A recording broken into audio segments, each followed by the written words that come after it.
Gir સોમનાથના cob ગામે ધોળા દિવસે મહિલાના ઘરમાં ઘૂસીને છરી વડે હુમલો કરનાર બે શખ્સોની ધરપકડ કરીને બંને આરોપીઓનું પોલીસે સરઘસ કાઢ્યું હતું।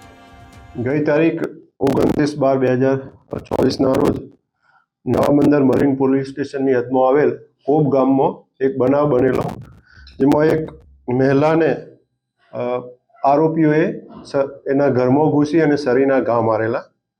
જે બાબતે નવાબંદર મરીન પોલીસ સ્ટેશન ખાતે ખૂનની કોશિશનો ગુનો દાખલ કરવામાં આવેલો છે।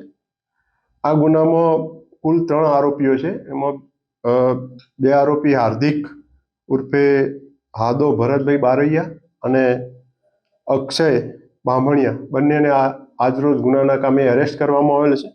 ત્રીજો આરોપી એ સગીર હોય એ એરેસ્ટ કરવા એના માટે હજુ કાર્યવાહી બાકી છે। સર, આરોપી કોઈ ગુનાહિત ઇતિહાસ ધરાવે છે ખરા? આરોપી વિરુદ્ધ હાર્દિક વિરુદ્ધમાં 2 પ્રોહિબિશનના ગુના દાખલ થયેલા છે અને અક્ષય વિરુદ્ધમાં એક દીવમાં પ્રોહિબિશનનો ગુનો દાખલ થયેલો છે। સર, આરોપી 36 કલાક બાદ ક્યાંથી ઝડપવામાં આવ્યા?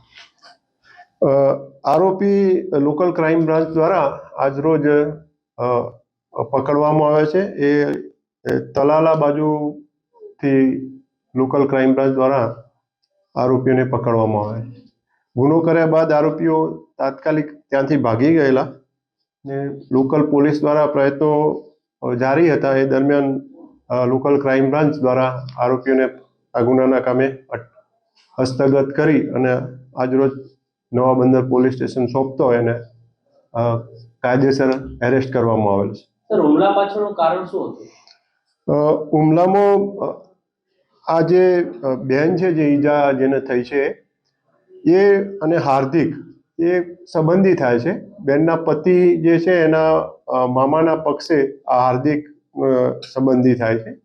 એટલે હાર્દિકને કાકી છે એના ઘરે બેસવા જતા હતા, એટલે કાકીને આ ચડામણી કરે છે બાનું રાખી અને અગાઉ પણ બોલાચાલી ઝઘડો થયેલો અને બનાવના દિવસે દીવ ખાતે પણ એ સામસામા દીવ ગયેલા બેન અને એની દીકરી। તો દીવમાં બંને આરોપીઓ મળ્યા ત્યારે બોલાચાલી થયેલી, એની અદાવત રાખી અને ઘરે આવી અને આ બેનને ઈજા કરેલી। બનાવ બન્યો ત્યારે જે ફરિયાદી દીકરી છે તે હાજર હતી અને આ લોકોએ સીધે દીકરીની મમ્મી કે જે ઈજાગ્રસ્ત છે લસુબેન, એના ઉપર એટેક કરેલો અને એને ચપ્પાના ઘા મારેલા। આ સમગ્ર ઘટનાનો વિડીયો તેમની 17 વર્ષની દીકરીએ મોબાઈલમાં કેદ કર્યો હતો અને તેને વાયરલ કરતા ખળભળાટ મચી ગયો હતો। કઈ રીતના બનાવ બન્યો? અમે દીવથી આવતા હતા ને તો એને મને ગાળું દીધી, બસ ત્યાંથી આવીને અમે એને એમ કીધું કે તું અમને શું કરવા બાંધતો હતો ને ગાળું દેતો હતો। તો એ ઘેરે આવીને પછી મારી મમ્મીને ચરગીને મારીને મારી ઇજ્જત લૂંટાવ્યો તો હું ડાયરેક્ટ નાથી ભાગી સરપંચની ઘેર સરપંચને બરોબર ગઈ। પછી થોડીક વાર પછી સરપંચ આવ્યા ને તો એ લોકો બધા વાઈ ગયા મારીને 2 જણા। કેટલા જણા હતા મારવામાં? 2 જણા।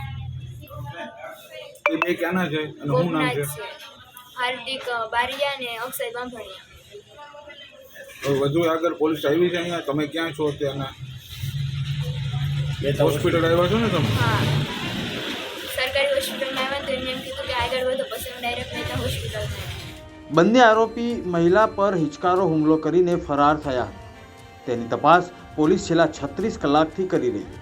આખરે ગીર સોમનાથ એલસીબીએ બંને આરોપીઓને તલાલા વિસ્તારમાંથી ઝડપી પાડ્યા અને તેમના જ ગામમાં પોલીસે આરોપીઓને પીડિતાના ઘર સુધી લાવતા જ લોકટોળા એકઠા થયા હતા।